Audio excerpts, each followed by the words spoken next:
بسم اللہ الرحمن الرحیم۔ السلام علیکم ورحمۃ اللہ وبرکاتہ۔ ناظرین گرامی، صدقہ کا بیان۔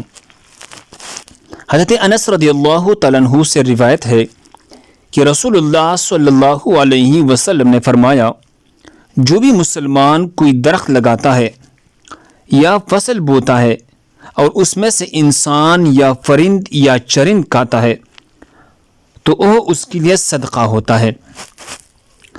اللہ ہم سب کو اس پر عمل کرنے کی توفیق عطا فرمائے۔ سنن ترمذی حدیث نمبر 1382۔ مزید خوبصورت دعا اور احادیث مبارکہ کے لیے ہمارے چینل کو سبسکرائب کریں۔ جزاکم اللہ خیر۔